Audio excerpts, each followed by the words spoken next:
Wonders, Unit 5, Week 5, Skill in Short Story.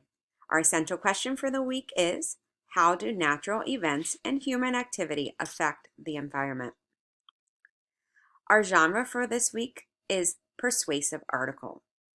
A persuasive article tries to persuade a reader to support an idea or viewpoint.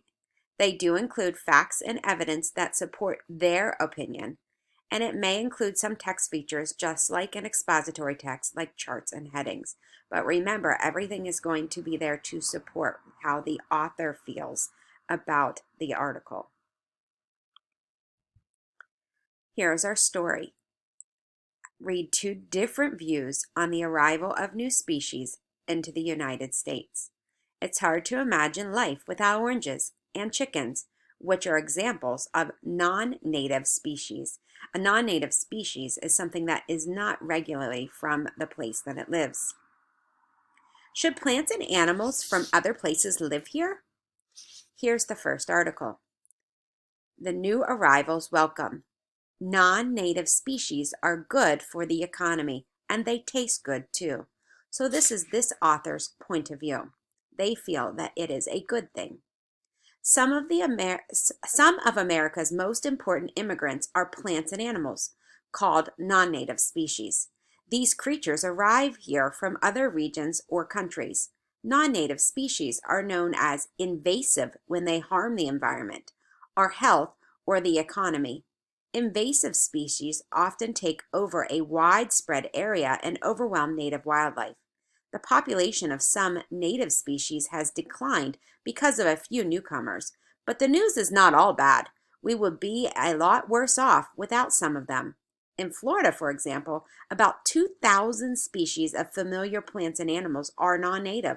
These include oranges, chickens, and sugarcane. In fact, 90% of farm sales can be traced directly to non-native species.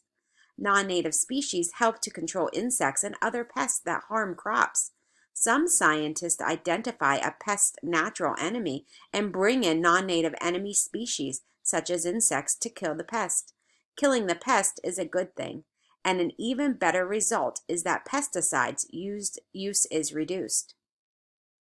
The dahlia beetles were transported here from Australia to eat insects that killed citrus fruit. The beetles completed their mission without any side effects. They also help keep citrus farmers in business. Not all new arrivals benefit humans. However, many non-native species are just what the doctor ordered. Many of the dogs and cats we love so much originated in other parts of the world. Would you want to ban Labrador retrievers and Siamese cats? Creatures like these surely make our lives and our nation better. The other article is called A Growing Problem. This author feels that thousands of foreign plants and animal species threaten our country. So we're going to see the counterpoint to the last article. Visitors to the Florida Everglades expect to see alligators, not pythons. These huge snakes are native to Southeast Asia, but about 150,000 of the reptiles are crawling through the Everglades. The probable reason they got there is that pet owners dumped the snakes in the wild. Now, the non-native pythons have become a widespread menace, threatening to reduce the population of endangered native species. Some non-native species may be useful, but others are harmful to the nation. It costs the U.S. $137 billion each year to repair the damage these species cause to the environment. The trouble occurs when non-native species become invasive. Invasive species are a nuisance just about everywhere in the nation.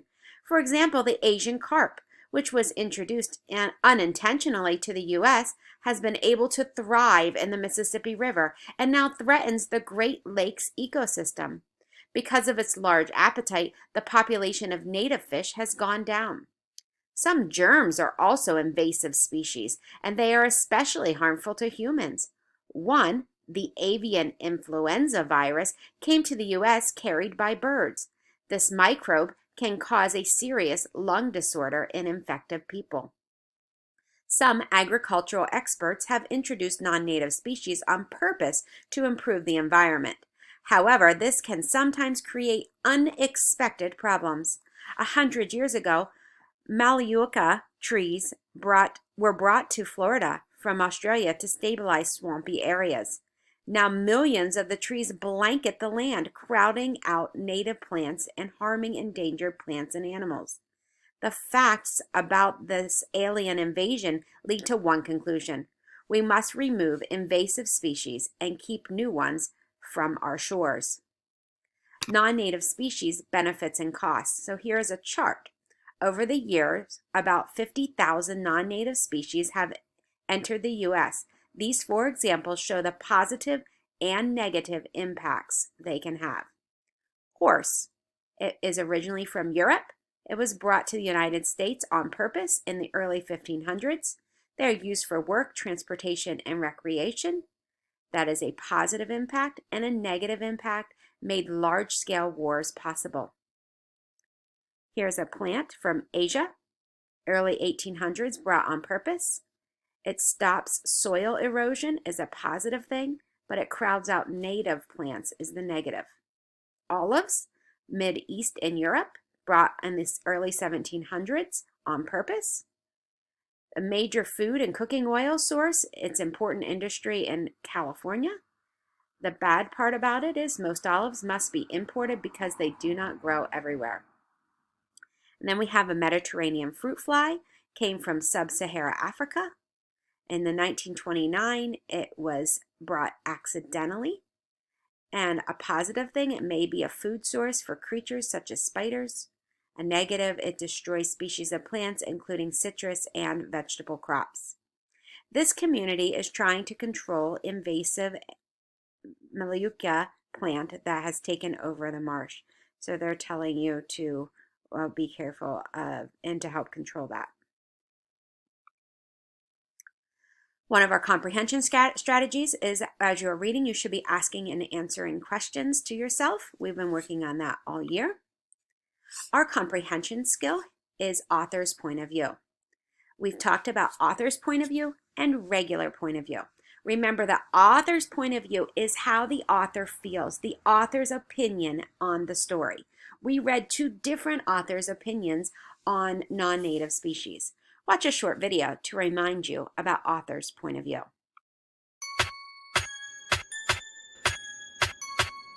So what we're going to learn about today is point of view. Point of view is how somebody feels about something. Like what? An event that happened to them, things like that. Okay. So if you listen to these verses, you'll hear 3 different ways to identify the point of view. Oh, 3. Point of view can be found in multiple manners, like the way a character behaves, showing bad manners. If he throws his bottle down after losing the match, we can tell that he's upset and he's feeling like trash. What's the point of view? Okay. What's it mean to you? Huh? What do they do that shows their point of view? I don't know. Slide, drop. Okay. And when you hit that stop, what do? Don't give up, man. Don't give up, eh? If our story has pictures, we can use those too. We can read people's faces to see what they'll do. If I see the Sally smiling when she's getting some fries, I know that she is happy from the look in her eyes, man. What's the point of view? You. What's it mean to you? You. What do they do that shows their point of view? Now slide and drop, and when you hit that stop, don't give up, man. Don't give up, okay? Hey, point of view on that beat, point of view on that beat. That what? Point of view on that, point of view on that, point of view on that beat. Now, how they feel, how they feel, how they feel, how they feel. You smart, you your teacher student. Sometimes point of view is given to you. The words in the text tell you what to do. So if the words say, he's upset, then look, there you have it. Don't even sweat. What's the point of view? What's it mean to you? What do they do that shows their point of view? Now slide and drop, and when you hit that stop, man, don't give up, okay? Don't give up, okay?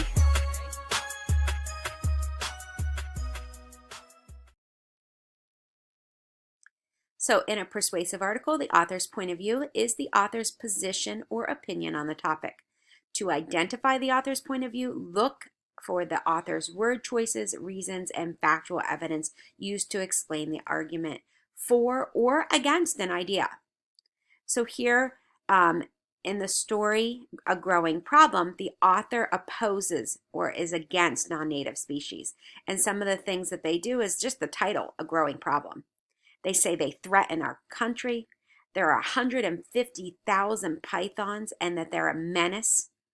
The Asian carp eat native fish and it crowding out native plants. So those terms that they use, those word choices that they use, all prove that they feel that it is a bad thing to our environment.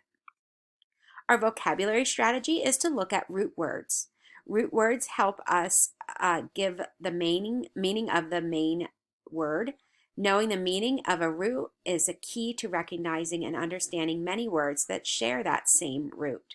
So if we take a look at the first paragraph of New Arrival's Welcome, you can read the word invasive. Some of you might not have known what invasive is, but it has the same root as the word invade. VAS and VAD both are Latin words and they mean to go. Something invasive goes into areas beyond its boundaries. Here's a look at some other root words. Nativus is to be born, like a native. Spec means like species or appearance and kind. Avis is bird. You might hear of an aviary. So those are some root words that might help you figure out the words non-native, species, and avian. Those are all of our strategies and skills for the week. If you have any questions about the story, you are always welcome to go to ConnectEd and reread the story on your own. Don't forget, after you're done watching the video, if you need to go back into the story, you may at any time to answer the questions on the quiz.